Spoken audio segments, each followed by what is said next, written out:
To Himanshu Rana classes. आज मैंने एक अपने आप से एक प्रण लिया है कि आज मैं अपने चैनल पर आज 11th क्लास के होल मैथमेटिक्स में डालूंगा, जो कि Himanshu Rana classes YouTube channel पर आपको मिल जाएगा। तो हम एक एक चैनल बार बार करके आपको जो है पहले सेट डालूंगा, उसके बाद आगे का चैप्टर, उसके बाद आगे का चैप्टर, कॉम्प्लेक्स नंबर, जैसे जैसे चैप्टर बढ़ते जाएंगे मैं आपको डालते जाऊंगा।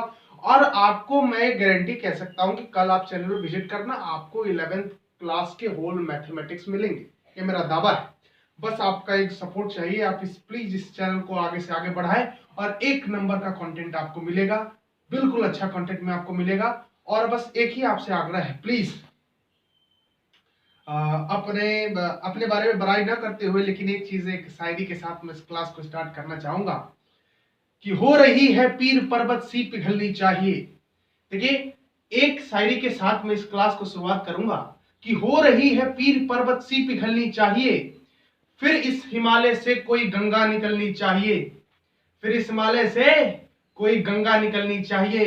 हंगामा फैलाना हमारा मकसद नहीं, हमारी कोशिश से ये दुनिया और ये सारी जो तरीके हैं पढ़ाई के वो बदलनी चाहिए। आइए स्टार्ट करते हैं। Let us start the first chapter, set of the mathematics class 11। तो बेटा जी, सबसे पहले हम ये समझना चाहेंगे कि सेट कहते किसको है। हम डिफाइन करेंगे सेट कहते किसको है।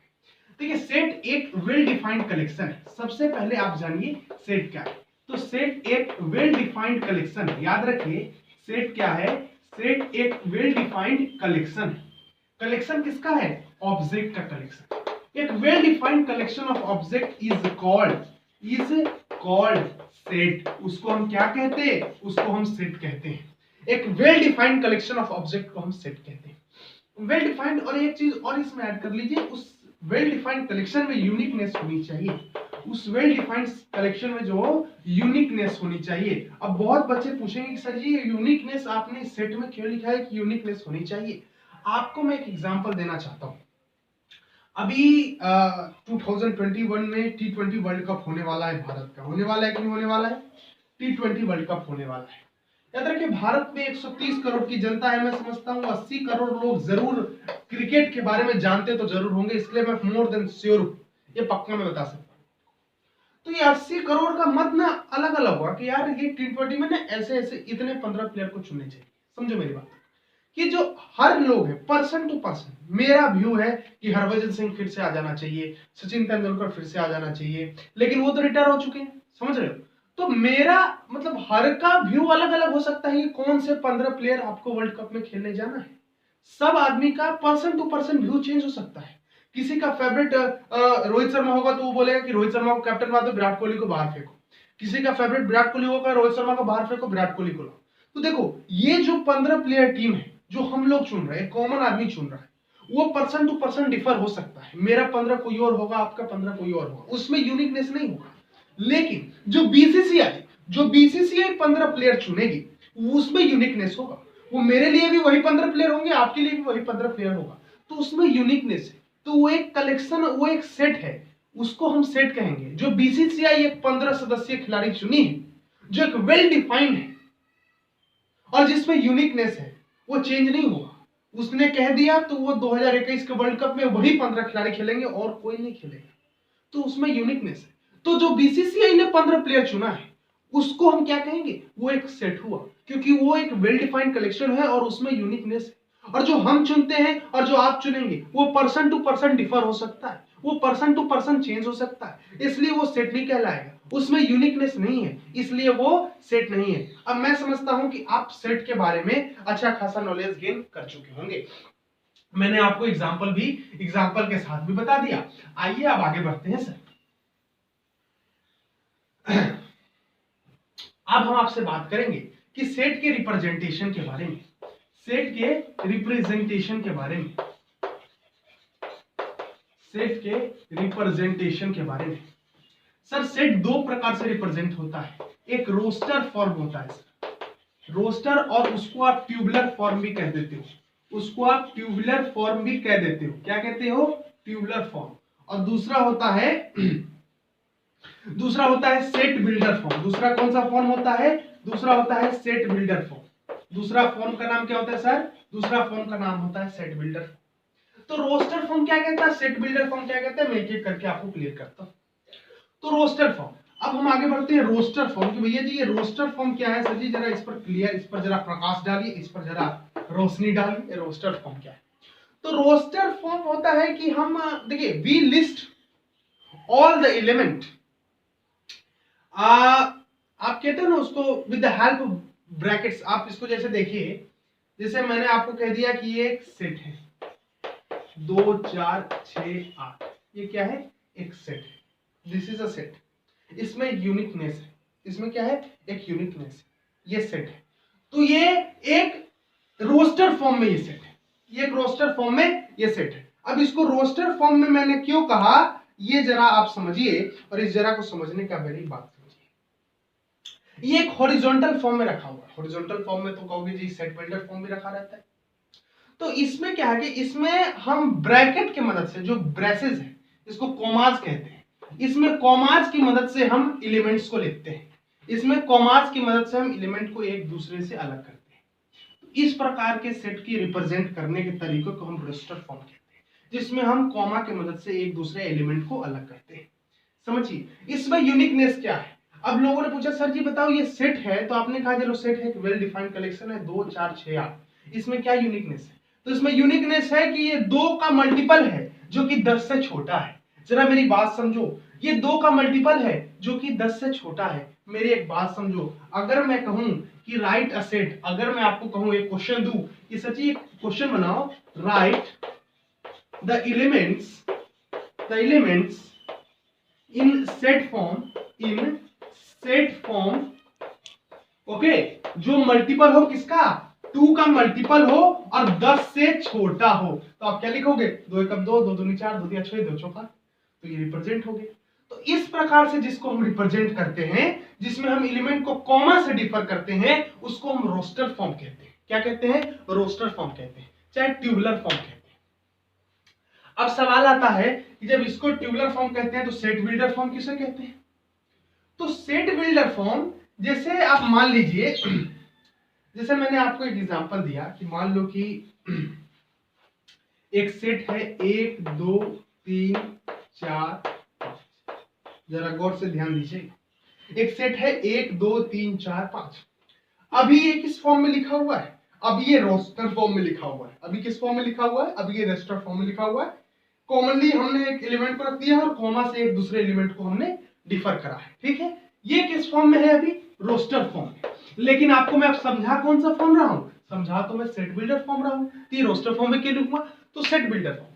सेट बिल्डर फॉर्म में हम सेट लिखते हैं प्रॉपर्टी के माध्यम से। किसके माध्यम से, प्रॉपर्टी के माध्यम से। किसके माध्यम से, प्रॉपर्टी के माध्यम से। अगर मुझे ये चीज लिखना है, इसको मैं वर्ड, ये तो हम न्यूमेरिकल वैल्यू लिखे है ना 1 2 3 4 5, लेकिन सेट बिल्डर फॉर्म में हम न्यूमेरिकल वैल्यू नहीं लिखते हैं, हम वर्ड के माध्यम से सेट को लिखते हैं। किसके माध्यम से लिखते हैं, वर्ड के माध्यम से। कैसे, देखो इसी सेट को मैं ऐसे लिख सकता हूं, x, इस सब को क्या मान लूंगा, x such that x belong to n। ये सारे नेचुरल नंबर है, 1 2 3 4 5 नेचुरल नंबर, याद रखो 1 2 3 4 5 क्या है, नेचुरल नंबर। हम क्या लिखेंगे, x such that x belong to natural number in which x is आप कह सकते हो कि 5। इसको क्या लिख सकता हूं, x is lesser than equal to 5, ठीक है। आप लिख सकते हो x such that x belong to natural number in which x is lesser than और इक्वल टू 5। ये भी एक सेट हुआ।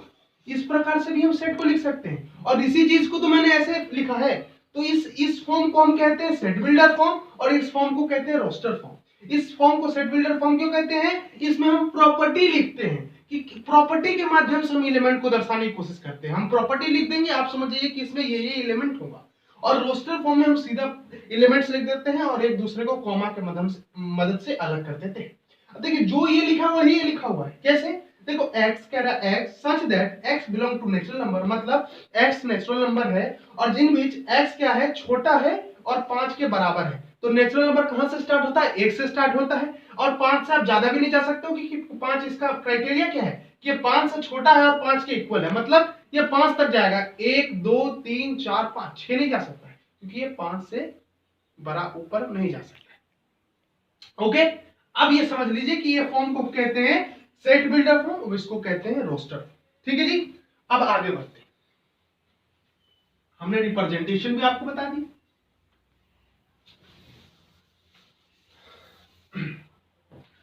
अब बात करते हैं टाइप्स ऑफ सेट की। अब बात करेंगे टाइप्स ऑफ सेट की। अब किसकी बात करेंगे? टाइप्स ऑफ सेट की। सबसे पहले आता है जो सेट आता है उसको कहते हैं एम्प्टी सेट। कौन सा सेट कहते हैं? Empty set. अब एम्प्टी सेट किसे कहते हैं? तो आप लिखोगे कि set is said to be empty if it does not contain any element. Does not contain any element. जिस सेट में कोई एलिमेंट ही ना हो उसको हम क्या कहते हैं? एम्प्टी सेट कहते हैं। एग्जांपल ले लो।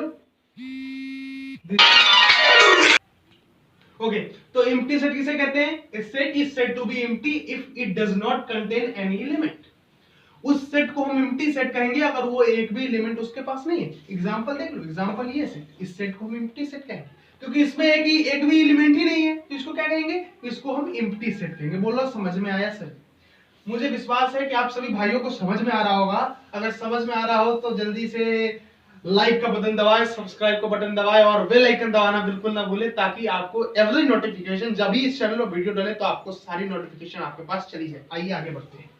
दूसरा प्रकार सेट का क्या है? पहला प्रकार है एम्प्टी सेट, तो दूसरा प्रकार क्या है सर?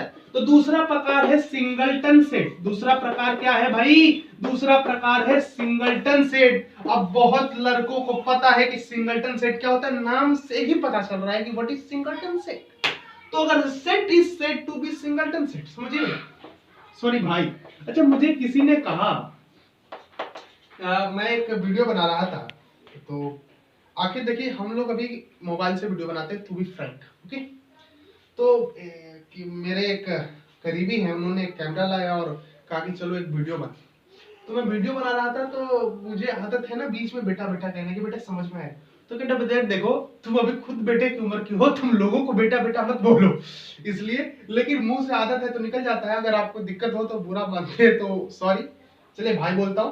तो सिंगलटन सेट, आप सिंगलटन सेट किसे कहते हो? A set is said to be singleton set बेटा, sorry, set is said to be singleton set if it contain only one element। उस सेट को आप सिंगलटन सेट कहोगे जो सेट सिर्फ एक ही एलिमेंट हो। जिस सेट के पास सिर्फ एक ही एलिमेंट हो उस सेट को आप सिंगलटन सेट कहोगे। समझ में आया क्या? एग्जांपल ले लोगे क्या? एग्जांपल मैं कहता हूं दिस इज सेट और वन मैंने रख दिया, ये सिंगलटन सेट है, इसमें एक ही एलिमेंट है वन, इसको सिंगलटन सेट कहूंगा। सिंगलटन सेट किसको कहूंगा? वो सेट जिसमें एक ही एलिमेंट हो उसको सिंगलटन सेट कहूंगा। एम्प्टी सेट वो सेट जिसमें एक भी एलिमेंट नहीं हो उसको एम्प्टी सेट बोलूंगा। आगे बढ़ते हैं sir.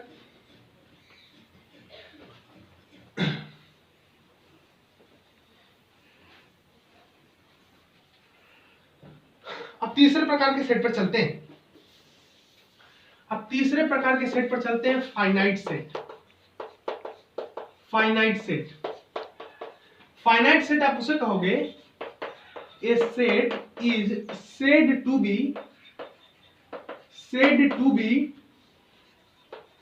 finite if it contain finite number of elements। आप उस सेट को फाइनाइट सेट कहोगे अगर वो फाइनाइट नंबर ऑफ एलिमेंट्स उस सेट में हो। एक सेट को आप फाइनाइट सेट कहोगे अगर उस सेट में फाइनाइट नंबर ऑफ एलिमेंट हो। जैसे एग्जांपल मैं दे देता हूं कि आप एक ऐसा सेट लिखिए।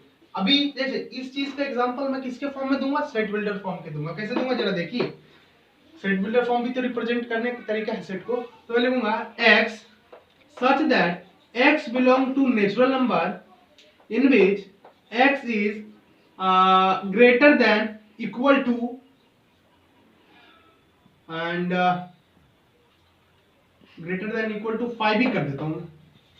इसमें क्या लिखा हुआ है कि x क्या है greater than equal to 5, no no इधर करो, ये तो फिर इनफाइनाइट सेट होगा क्योंकि 5 से बड़ा तो समझ लो कि अनंत तक चला जाएगा, इन्फिनिटी तक। इसमें अगर x में अगर इधर दे देता तो वो तो इनफाइनाइट सेट का हो जाता। इनफाइनाइट सेट का क्या होता? 5 से बड़ा, तो 5 से बड़ा और 5 के बराबर, 5 और 5 से आगे, 5 से आगे तो आप कितना चले जाओगे? 5 करोड़, मतलब असंख्य संख्या हो जाएगा। वो इनफाइनाइट सेट का एग्जांपल है। ये फाइनाइट सेट का एग्जांपल कैसे है? इसमें फाइनाइट नंबर ऑफ एलिमेंट्स कैसे होंगे ये समझिए कि x such that x belongs to natural number, x natural number से बिलोंग कर रहा है जिसमें x क्या है? 5 के बराबर है और 5 से छोटा है। तो नेचुरल नंबर स्टार्ट कहां से होगा? 1 से, जाएगा कहां तक? 5 से, क्योंकि 5 के आगे जाना ही नहीं है, क्योंकि 5 से तो ये छोटा है। जाएगा कहां तक? 5 तक, क्योंकि 5 के बराबर भी है। तो 1 2 3 4 5 ये इसके एग्जांपल। तो ये सेट बिल्डर फॉर्म में रिप्रेजेंट कर दिया हमने, और ये हम इसको कर देते हैं रोस्टर फॉर्म में रिप्रेजेंट। इसके एग्जांपल को हमने दोनों फॉर्म में रिप्रेजेंट कर दिया। पहला हमने सेट बिल्डर फॉर्म में रिप्रेजेंट कर दिया और दूसरा हमने रोस्टर और ट्यूबुलर फॉर्म में रिप्रेजेंट कर दिया। उसी को ट्यूबुलर, उसी को रोस्टर बोलते हैं। ओके जी, तो फाइनाइट सेट जिसमें फाइनाइट नंबर ऑफ एलिमेंट्स हो, जिसमें फाइनाइट नंबर ऑफ एलिमेंट्स हो तो उसको आप फाइनाइट सेट कहोगे, और जिसमें इनफाइनाइट नंबर ऑफ एलिमेंट्स हो उसको आप इनफाइनाइट सेट बोलोगे। क्या उसको आप क्या बोलोगे? इनफाइनाइट को। देखिए मैं आपको एग्जांपल दे रहा हूं इनफाइनाइट का। इनफाइनाइट का डेफिनेशन नहीं लूंगा, सीधा मैं एग्जांपल आपको देता हूं, क्योंकि इनफाइनाइट समझ लो, इनफाइनाइट चल लिख ही देता हूं।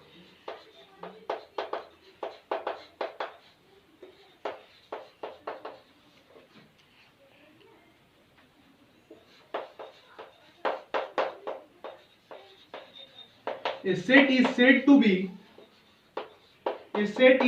be infinite if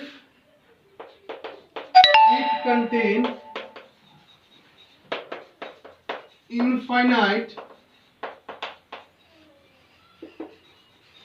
number of elements, infinite number of elements। अब इसका मैं एग्जांपल दे दूं आपको।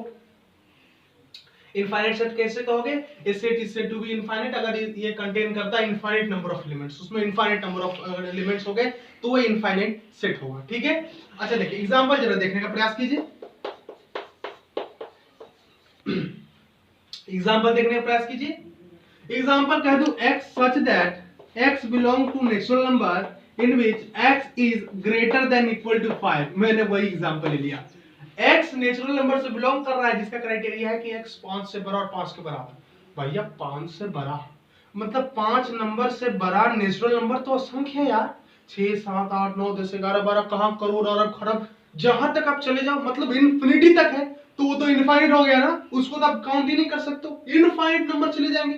5 से बड़े और नेचुरल नंबर तो इनफाइनाइट है, असंख्य है, अनगिनत है।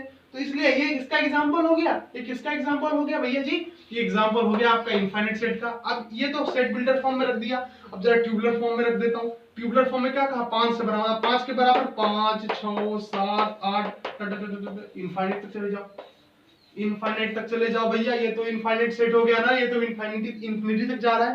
तो ये किसका एग्जांपल है? ये इनफाइनाइट सेट का एग्जांपल। बोलो समझ में आया क्या? भैया समझ में आया तो लाइक का बटन दबाना बिल्कुल ना भूलिएगा, बहुत मेहनत कर रहा हूं वीडियो बनाने में। अब आगे बढ़िए, अब आगे बढ़िए। अब आगे जो है हमारा, अब दो सेट और है, दो सेट और है। एक सेट है इक्वल सेट। अब सेट कौन सा है? Equal set. अब ये इक्वल सेट किसे कहते हैं? इक्वल सेट किसको कहते हैं? दो set, two sets are said to be equal। आप दो सेट को इक्वल कहोगे if both sets have same number of element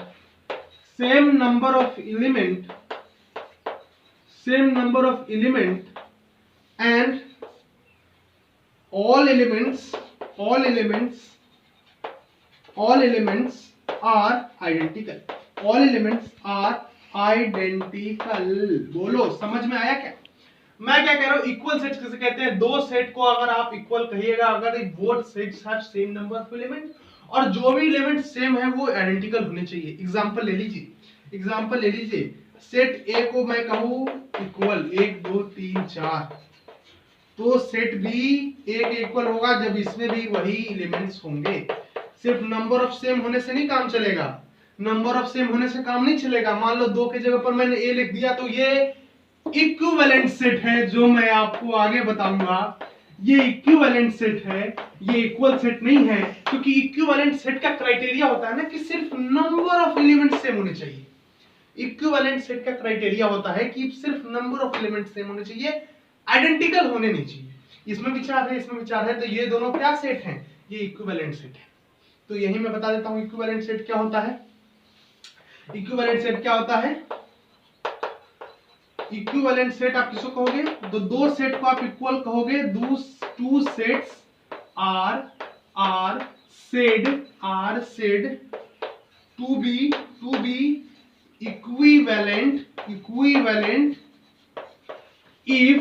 if both sets have same number of elements। दो सेट को आप इक्विवेलेंट सेट कह सकते हो अगर दोनों सेट के पास, मैं एग्जांपल दे दिया इक्विवेलेंट सेट का, देख लो। दो सेट को आप इक्विवेलेंट सेट कह सकते हो अगर दोनों सेट के पास सेम नंबर ऑफ एलिमेंट हो। वो आइडेंटिकल नहीं भी होंगे तो चलेंगे, आइडेंटिकल हो भी गए तो भी वो इक्वल है। ये देखिए, ये इक्विवेलेंट सेट का भी एग्जांपल है। ऐसा नहीं कि इक्विवेलेंट सेट नहीं, two equal sets are equivalent set. समझिए, ये आप ये ना एक चीज आप लिख लो कि इक्वल सेट इक्विवेलेंट सेट हो सकते हैं, लेकिन इक्विवेलेंट सेट इक्वल सेट हो भी सकते हैं और नहीं भी हो सकते हैं। इसको मैं एग्जांपल के माध्यम से क्लियर करता हूं, फिर मैं इस पार्ट को यहीं खत्म करूंगा, फिर नेक्स्ट पार्ट में आगे की सेट में देखूंगा। बस एक एग्जांपल मैं आपके साथ समझा दूं कि इक्विवेलेंट सेट और इक्वल सेट, क्योंकि कंफ्यूजन होती है बहुत, ये थोड़ा कंफ्यूजन है, इसलिए मैं एग्जांपल के साथ आपको ये चीज क्लियर कर देना चाहता हूं। मैं स्टेटमेंट लिख देता हूं, देखिए,